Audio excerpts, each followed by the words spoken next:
శనార్థులలో టీవీపై సమర్పించు మాస్ మలన ముచ్చట్లకు స్వాగతం. వచ్చేసిండు మీ నర్సికాక. ఇక అరుచుకుందాం రారులా ఇయాల్టి మోక. ఆంధ్రప్రదేశ్ రాష్ట్రం కోసం తన ప్రాణాలని తృణపాయంగా అర్పించి ఆమరణ నిరాహార దీక్ష చేసి వస్తే రాష్ట్రం పోతే పానం అన్నట్టుగా అయాల అంతటి త్యాగానికి ఒడిగట్టిండు కాబట్టి ఇవాళ మద్రాసుల నుంచి మన రాష్ట్రం మనం తెచ్చుకోగలిగినాం. అటువంటి గొప్ప వ్యక్తిని అనతి కాలంలోనే మేము ఏదైతే చెప్పినామో ఆ విగ్రహాన్ని ఆవిష్కరించుకుంటున్నందుకు చాలా సంతోషంగా ఉన్నది. ఇటువంటి అమరుల త్యాగాలు రేపటి భవిష్యత్ తరాలకు చరిత్రకు సవాలుగా ఆనవాలుగా నిలుస్తాయని చెప్పని మంత్రి నారా లోకేష్ అనుకొచ్చిండు. ఇవాళ ఇక అమరావతిలో మరి పొట్టి శ్రీరాములు గారి విగ్రహావిష్కరణ జరిగింది కదా. ఇక ఆ మహోత్సవంలో ఘనంగా మాట్లాడుకుంటూ ఆ విగ్రహావిష్కరణ చేసుకుంటూ ఆయన త్యాగాన్ని కొనియాడుతూ ఎంత ఆడంబరంగా ఎంత సంబరంగా జరిగిందంటే అమరుల త్యాగ ఫలితాన్ని చరిత్రకు నిలువెత్తు రూపమై నిలబెట్టినమని ఇక నా మంత్రి నారా లోకేష్ సార్ చెప్పుకొచ్చిండు. ఒక పారి ఇందాం రారి చూద్దాం రారా ముచ్చట. అమరజీవి పొట్టి శ్రీరాములు విగ్రహావిష్కరణ జరిగిందులయ్యాల. మరణం లేని గొప్ప శక్తి అమరజీవి పొట్టి శ్రీరాములు అని చెప్పి మంత్రి నారా లోకేష్ అన్న దండిగా మాట్లాడుకొచ్చిండు. యువగలం పాదయాత్రల ఇచ్చిన హామీతోటి ఇక చెప్పినట్లే పొట్టి శ్రీరాములు విగ్రహాన్ని అమరావతిలో ఏర్పాటు చేసిర్రు. ఇక గిట్లా ఈ విగ్రహాన్ని ఏర్పాటు చేసుడు గర్వంగా ఉన్నదని నిస్వార్థ పోరాటం చేసిన మహనీయుడు పొట్టి శ్రీరాములు అని చెప్పి ఆయన సేవల్ని యాది చేసుకున్నాడు సారు. ఇక సారు మాట్లాడుకత్తుండు ఇనుకద్దాం పాన్రి.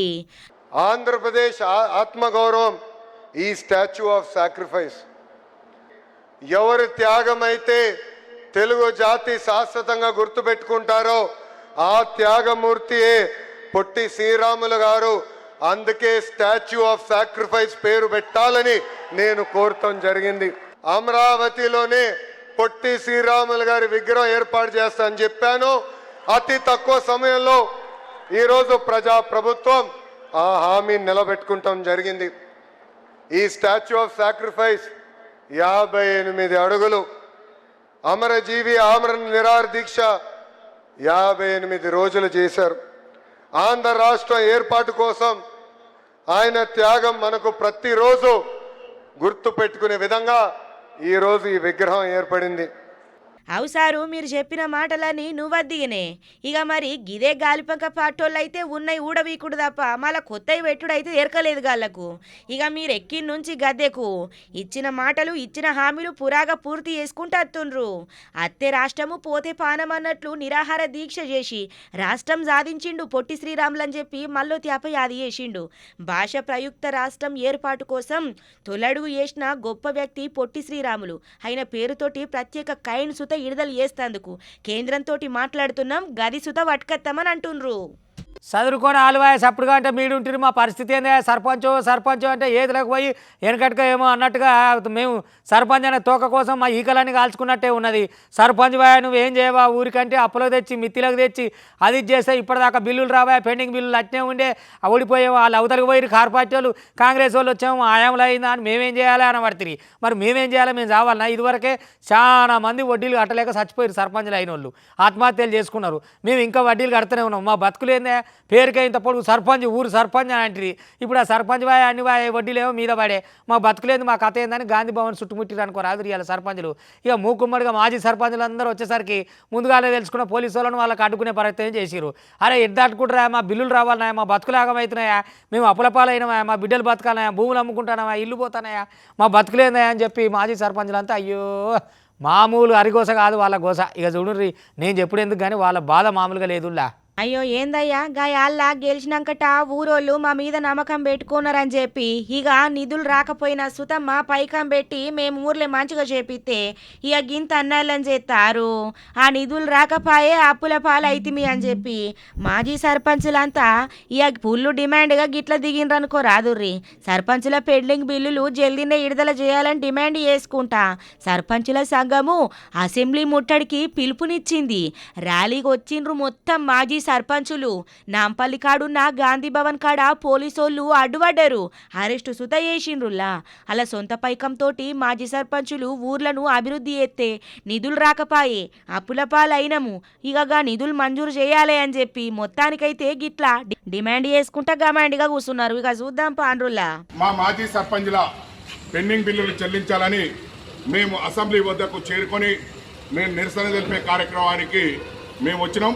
అదేవిధంగా మానవ హక్కుల కమిషనర్ దగ్గర కూడా ఇలా మా కేసు పెండింగ్ ఉండడం వల్ల మా సర్పంచ్ల పెండింగ్ బిల్లులు చెల్లించాలనే దాని మీద మేము విచ్చేసినాం. మేము శాంతియుతంగా న్యాయంగా మాకు రావాల్సిన బిల్లులు ప్రభుత్వం చెల్లించాలని మేము గ్రామాలలో అభివృద్ధి పనులు చేసిన మాజీ సర్పంచ్లం మేము బిల్లులు అడిగినాం.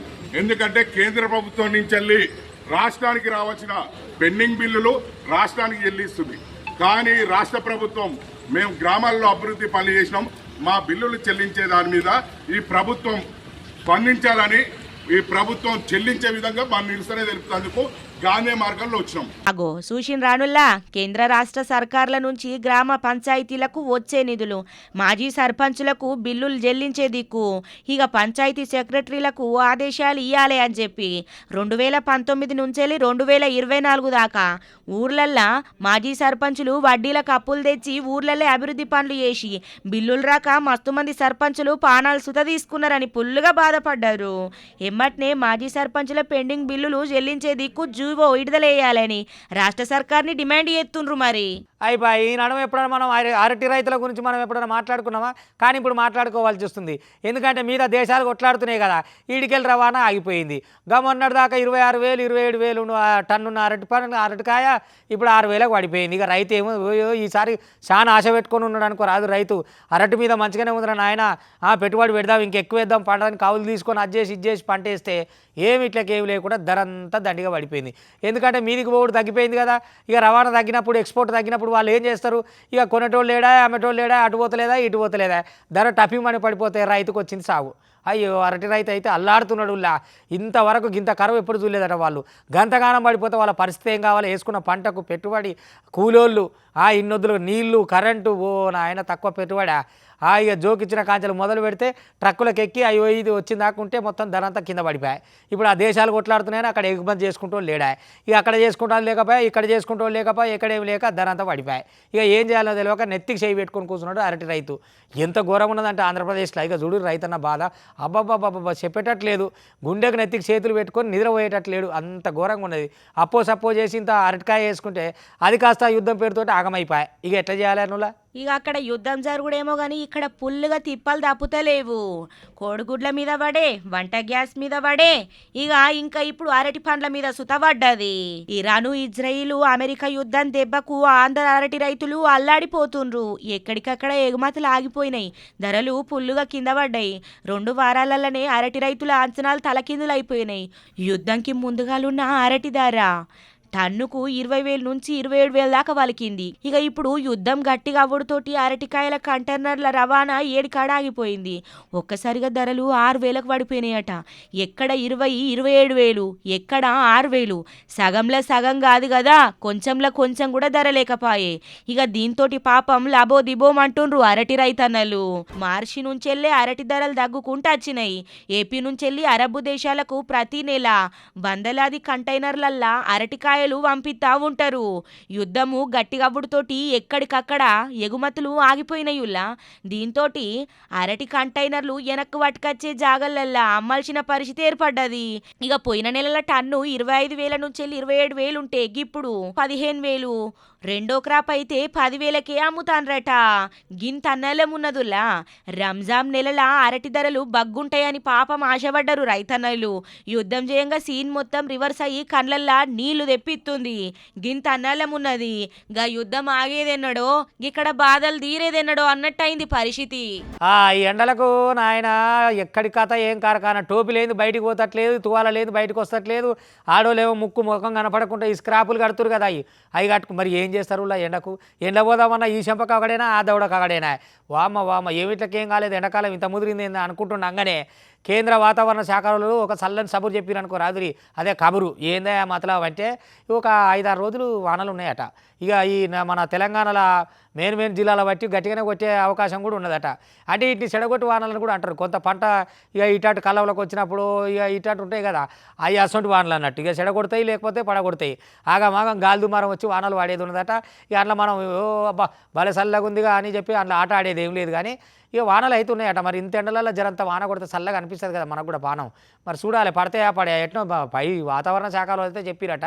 ఇక మీరు తయారుగా ఉండరు. మరి వానలు ఎప్పుడు వస్తే మరి అట్లా పోయి తుల్లింత గవ్వింత అని ఆడతారు కదా ఆడిబరగాళ్ళు, అట్లా పడవలు వేసుకుంటే ఆటలు ఆడుదురు. అరే రే నెత్తి వలిగే ఎండలు కొడుతున్నాయి ఇంతగానం ఎండలు కొడితే ఎట్లా అని అనుకుంటున్నారులే. ఇగో వాతావరణ శాఖ తీయటి కబురు చెప్పింది అల్లా. ఇక ఇప్పుడు 2 తెలుగు రాష్ట్రాలలో ఎండలు దండి కొట్టబట్టి ఇక ఇదే ఉడకపోతతోటి పుల్లుగా అక్కిరి బిక్కిరి అవుతుర్రు పబ్లిక్. ఇక గిసోంటప్పుడు వాతావరణ శాఖ చక్కటి ముచ్చట చెప్పుకొచ్చింది. 2 తెలుగు రాష్ట్రాలలో చిన్నగా ఆనలు పడతాయట. ఇక తెలంగాణలో వచ్చే 6 రోజుల దాకా అంటే ఇయాల్టి నుంచి వెళ్ళి 21వ తారీఖు దాకా ఇక అక్కడక్కడ కొన్ని జిల్లాలలో ఉరుములు మెరుపులతోటి చల్లటి ఈదరగాలతోటి ఆనలు పడే అవకాశాలు ఉన్నాయట. ఇక అవకాశాలు పడతాయనే చెప్పుకొత్తాంది. ఇక ఆదిలాబాదు, నిజామాబాదు, మెదకు, కరీంనగరము, హైదరాబాదు, నల్గొండ ఇక ఈ జిల్లాలలో పడతాయట నుల్లా. ఇక మొత్తానికైతే ఏపీలో సుత వరుసగా 3 రోజులు ఆనలు పడే అవకాశం ఉన్నదని చెప్పుకొత్తాంది. శ్రీకాకుళము, విజయనగరము, మన్యం కాడ ఇక మంచిగానే ఆనలు ఉన్నాయట. ఇక గింతగానం కొడుతున్న ఎండలకు చల్లగా మంచిగా చక్కగా ఉంటుంది పోన్రి. ఈ 5-6 రోజులు మంచిగా చల్లగా ఉండొచ్చు. అబ్బరే బిడ్డ గివ్వేం ఎండలు, గిప్పుడే గింతగానం ఎండలు కొడితే ఇంకెంత ఉంటుందో అని అనుకునేటోళ్ళకైతే మంచి ముచ్చట్నే గిది. పాడైపోయి బయటికి వెళ్ళి నారతోళ్ళు బతుకొస్తారు. బతుకొచ్చిన వాళ్ళు మరి మంచిగా బతకాలి కదా. బట్టెబాజు బాడకావులు అయిపోయారు అనుకో రాజురి. ఈ ముచ్చట చెప్పాలంటేనే ఆగమున్నది. అరే పొద్దుమూక్తే సాలిగా మొత్తం ఫుల్గా తాగుడు, గంజాయి, అదేందో డ్రగ్స్, అడగోలిగా ఆళ్ళాళ్ళే నెత్తులు వల కొట్టుకున్నాడు. ఒకడైతే కోమలకే పోయినట్టు ఆళ్ళాళ్ళే కొట్టుకొని. అరే ఇట్లా కొట్టుకుంటారు ఏందా పొద్దుకంగా అయ్యమ్మ ఇదేం లోళ్ళు అని చుట్టుపక్కల కాలనోళ్ళు పోతారు కదా. ఇక వాళ్ళ మీద పడి వాళ్ళని కొడుతురట. ఆరైతే అక్కడ ఆడకట్టోళ్ళు బయటకు వెళ్ళాలంటే అక్కడ లోకల్ వాళ్ళు భయపడుతురట మనోళ్ళు. ఎందుకంటే ఈ బయటకు వెళ్ళి వచ్చిన వాళ్ళు బతుకొచ్చిన వాళ్ళు మంచిగా ఉండాలన్నా ఆయన పొట్టు గంజాయి తిని ఏమో డ్రగ్స్లు సూదులు గుచ్చుకొని ఎవరికి వాడు పట్టకుండా ఎందుకు కొట్టుకుంటారో తెలియకుండా నెత్తులని వలగొట్టుకొని పొట్టు తిట్టుకొని మళ్ళీ తెల్లారు ఏమేరు కానీ పిల్లగాలు లేక ఏమని దందాకు వాడిపోతుండట. మన నెత్తి వాళ్ళకి దవాఖానలో పడ్డాడట. ఇక మధ్యలో పోతే వీళ్ళ ఈపులు వలుగుతున్నాయట. ఎట చేయాలి సార్, మేము ఏం చేయాలి, మా పొరగాలు బయటికి వెళ్ళాలన్నా మేము బయటికి వెళ్ళాలన్నా కనీసం 5-6 గంటలకు దుకాణానికి పోవాలంటే కూడా భయం అవుతుంది. పిచ్చి కుక్కలు అయినట్టే అయ్యారు. వాళ్ళ డ్రగ్స్ ఏందో వాళ్ళు ఏందో అర్థమవుతలేదని ఆ కాలనీలు చెప్తున్నారు. హన్మకొండ జిల్లా కమలాపూర్ కాడ అవుతున్నది. ఎక్కడి బాధ ఏం కథ, ఎక్కడికి వెళ్ళో బతుకొచ్చిన వాళ్ళు బతుకొచ్చినట్టు ఉండాలి. కానీ ఇట్లా భయం లేకుండా ఆగమాగం చేసి చుట్టుపక్కలను భయం పెడితే ఎట్టనులా అని బట్టవాసి చేతులకు నా బొందలు పెడితే ఏమి కథరా నాయన ఈ కథ. మీరు పిచ్చి కుక్కలు అయితే ఆ జనాలు బయటకు వెళ్తేందుకు భయపడుతుండే, మిమ్మల్ని చూసి కుక్కలు కూడా భయపడుతుండే. అగో గంతగానం ఉన్నారట. ఏం కొట్లాటలో ఏం కథ చూడురి. వామ్మో పల్లె నుంచి పట్నం దాకా, పట్నం నుంచి పాన్ పరాక్ డబ్బాల దాకా ఎక్కడ చూసినా గంజాయి దంద మాత్రం ఆపుతలేరు. ఏడికాడ గంజాయి గుమ్ముకుంటా దంద సాపిగా సాగుతున్నదని ఇంకిన్ని అడ్డదారులు లెంకుతుండ్రు.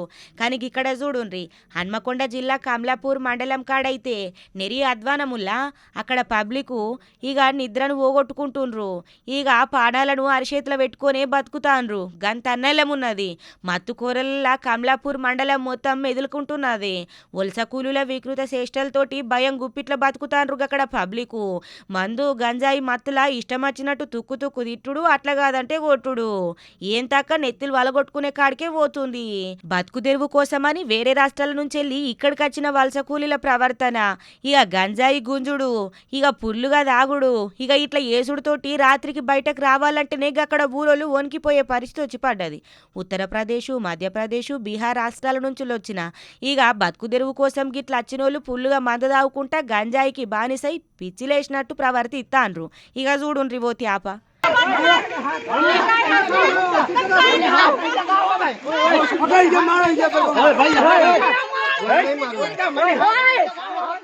హబ్బర బిడ్డో గింతగానం అన్నాలని చేస్తుండ్రులా. చిన్న వెటికే జవడాలు పెట్టుకునుడట, కట్టెల బట్టి కొట్టుకునుడట. ఇష్టం చేతికే దొరికితే గది తలకాయలు వలగొట్టుడే లెక్క అన్నట్టు గంజాయి మత్తుల ఇక గుణం మరిచిపోయి ఆగమాగం చేస్తుండ్రు. వలస కూలీలతోటి అక్కడ యువత సుత అడ్డదారులు దొక్కుతున్నారని, గంజాయి సరఫరా పుల్లుగా అవుతున్నదనే ఆరోపణలు పుల్లు వినబడతా అన్నాయి. మరి ఇప్పటికన్నా జర నజరెత్తే మంచిగుంటది, ఇక మా పిల్లగాండ్ల భవిష్యత్తు మంచిగుంటది అని చెప్పి తల్లిదండ్రులు పుల్లుగా బాధపడకత్తాండ్రు. మధ్యప్రదేశ్, ఉత్తరప్రదేశ్ రాష్ట్రాలకు చెందిన కొంతమంది వలస కూలీలు రాత్రి 6 గంటలు అయిందంటే మద్యం గంజాయి సేవించి గొడవలు చేస్తున్నారు. రాత్రి సమయంలో బయటికి రావాలంటే భయపడుతున్నాము. మా పిల్లలు దీనివల్ల చెడు ప్రభావం పడుతుంది. అధికారులు వెంటనే చర్యలు తీసుకోవాలని కోరుతున్నాం. కూలికి పోయొచ్చి సాయంత్రం 6 దాటితే గంజాయి మద్యం సేవించి వాళ్ళు విచక్షణ కోల్పోయి ఒకరినొకరు కొట్టుకోవడం, వాళ్ళను ఎవరైనా స్థానికులు ఆపే ప్రయత్నం చేస్తే వాళ్ళ మీద కర్రలతో దాడి చేయడం ఇవన్నీ జరుగుతున్నాయి. కమలాపూర్ సబ్ స్టేషన్ ఏరియా ప్రాంతంలో ప్రజలు అనుక్షణం భయభ్రాంతులకు గురవుతున్నారు. దీని మీద మీరు ప్రత్యేక దృష్టి పెట్టి ప్రజలకు ఉపశమనం కలిగించాలని కోరుకుంటున్నాం. తెలంగాణలో ఏడవైనా ఇదివరకు తెంపు లేకుండా ఆకలి అవుతుందంటే ఆనో ఈనో అడుక్కో ఓటర్ ఉండేది లటకన పోయి పుట్టుకున్న తిని పైసలు కట్టి వస్తే అయిపోతుంది అనుకున్నామా అట్లా నడవది ఇవాళ కట్టెలు పొయ్యిల కట్టెలు అనుకుంటా మోపులు కట్టుకుంటూ పోతే కిరాయికి వెళ్తుంది లేకపోతే ఎవరు మోపాలు బండ్లలో వేసుకొని పోయి ఆ హోటల్ కాడ మోపేసి మాకు ఫ్రీగా బువ్వ పెట్టమంటే అవుతుంది అగో అట్లా అయింది ఇప్పటికే పెద్ద పెద్ద హోటళ్ళన్నీ బంద్ అయిపోయినాయి ఇక రంజాన్ మాసం కమ్మగా బిర్యానీ తిందాం అలీం తిందాం అది తిందాం ఇది తిందాం ఆ వీకెండ్లో ఫ్యామిలీతో పోయి మంచిగా మసం దమ్ బిర్యానీ తిందాం అనుకున్న వాళ్ళకు దమ్మే అవుతున్నది ఎందుకంటే గ్యాస్ సిలిండర్ దొరకలేవు కదా పొయ్యిల కట్టెలతో పెట్టినట్టుకేమో రేట్ ఎక్కువ అయిపోయింది ఇప్పటికే పెద్ద పెద్ద ఫేమస్ హోటళ్ళు పేరున్న హోటళ్ళని బంద్ అయిపోయినాయి ఎందుకంటే సిలిండర్ లేని వాళ్ళు ఎడికెళ్ళి చేస్తారు దందా జీతకాలకి ఎడికెళ్ళి ఇస్తారు కస్టమర్లు ఎడికెళ్ళి వస్తారు సిలిండర్ లేదు వంటకాలు లేవు తిండి లేనప్పుడు ఎడికెళ్ళి అవుతుంది అందుకనే అయింది అనుకో రాదురి అక్కడ కొట్టిరు దెబ్బ ఇక్కడ అన్నారు అబ్బా అగో గట్ల అయిపోయింది గ్యాస్ దెబ్బకు ఆ పైన యుద్ధమేమో కానీ ఈడ దేనికి సిద్ధంగా లేరు హోటల్ మొత్తం బంద్ అయిపోతున్నాయి ఇంకా రాను ఓ నెల 2 నెలలు గడిస్తే ఇంకెట్టుంటుందో అయ్యా కథ ఏడు కాడికి ఊర్ల పొంటి గుట్టల పొంటి పోయి ఎండాకాలం పొద్దుగాల కట్టెల మోపులు కొట్టుకొచ్చుకొని ఊర్లలో వండుకొని తినాలి కావచ్చు పట్టణంకి వెళ్ళి అందరూ ఊర్లకు పోయి మన కరోనా లెక్క అవుతుంది కావచ్చు ఆ బగ్గి గ్యాస్ కట్టాలో తిప్పలుగావు పోన్రి మస్తు కట్టబెడుతున్నాయి దీని చేయంగా ఎక్కడికక్కడ ఓటలు సుత బంద్ పెట్టుకున్నారు ఫుల్లుగా నడిచే ఓటలు సుత బంద్ అయిపోయినాయి అనుకో రాదుర్రి గీ నల్గొండ జిల్లా కరీంనగరంలో అయితే ఎక్కడ సుత ఓటలు కనబడతలేదు ఇక కొన్ని జాగాలలో కట్టెల పొయ్యి మీద చేస్తున్నారు కానీ పురాగా బంద్ పడ్డాయి వంట గ్యాస్ మీద యుద్ధం ప్రభావం ఇంకింత చూపుతున్నది ఆ వంటింట్లోనే మంట ఊటిచ్చే పరిస్థితి వచ్చి పడ్డది పోన్రి ఇప్పటికే ఎక్కడికక్కడ కమర్షియల్ గ్యాస్ సప్లై ఆపేసిండ్రు ఇండ్ల అవసరాలకు తప్ప బయట ఎవ్విటికి సుతిత్తలేరు హోటల్ అంటే అందరికీ టిఫిన్ సెంటర్ అంటే మంచి నాణ్యత గల టిఫిన్ సెంటర్ టేస్ట్తో కూడుతుందని జనం సమీకరణ బాగా జరుగుతుంది అందుకే అదనంగా ఇక్కడ వృద్ధులైన రోడ్డు మీద తిరిగే అనాథాలకు ఈ యాజమాన్య వాళ్ళకు ఫ్రీగా టిఫిన్ ఏర్పాటు చేసేవారు ఇప్పుడు చూసారు ఇంతకుముందు ఇలా నడుచుకుంటూ పోతున్నారు వాళ్ళు ఈ హోటల్స్ లేకపోయారు వాళ్ళకు పరిస్థితి ఎంత ఇబ్బందికరంగా అనిపిస్తుంది గ్యాస్ ఉంటే వాళ్ళకు కూడా ఇంత వెసులుబాటు కలుగు కదా వీరు కిరాయిలు కట్టుకుంటూ కాక వాళ్ళ ఖర్చులు భరించుకుంటూ వాళ్ళ వర్కర్ల జీతాలు ఎలా తీసుకుంటూ కూడా ఇలాంటి సేవ చేస్తున్న హోటళ్లకు గ్యాస్ అందించాలని మనసారా కోరుకుంటున్నారు హోటళ్ళు మొత్తం మూతపడ్డాయి ఇగో చూడుండ్రి అబ్బా ఎక్కడికక్కడ మూతపడి కలకలలాడే హోటళ్ళు ఎట్లున్నాయో చూడుండ్రుల్లా కొన్ని జాగాలలో కట్టెల పొయ్యిలు వాడుతుర్రు కానీ ఇక వాడని కాడ మొత్తానికే బంద్ పెట్టుకున్నారు గట్లనే గీ నల్గొండ కాడ సుత అట్లే ఉన్నది ఉమ్మడి నల్గొండ జిల్లాల హోటళ్ళు 7 కాడ బంద్ పడ్డాయి ఇడ్లీ బండ్లు చిన్న టిఫిన్ సెంటర్లు మొత్తం రోజు గడుపుకునేటోళ్ళు మొత్తం ఫుల్లుగా ఇబ్బందులు పడుతుండ్రు ఇక హోటళ్ళు బందుడు చేసుడుతోటి ఇక గల ఇండ్లు రోడ్డు మీద పడే పరిస్థితి వచ్చింది పాపం సూర్యాపేట జిల్లా కాడ వెట్టి వెండర్స్ అసోసియేషన్ ఆధ్వర్యంలా టిఫిన్ సెంటర్లు బేకరీలు టీ స్టాల్లు బిర్యానీ సెంటర్లు అన్ని బంద్కు పిలుపునిచ్చినాయి దీంతో సూర్యాపేటల హోటళ్ళ మొత్తం మూతబడి ఎట్లా కనబడుతున్నాయో చూడుండ్రి ఇక గివనటువంటి టీవీ5 సమర్పించు మాస్ మల్లన్న ముచ్చట్లు చూస్తూనే ఉండరు మళ్ళీ రేపు ఇది వరదాకా మీ టీవీ5 ఇగుంటా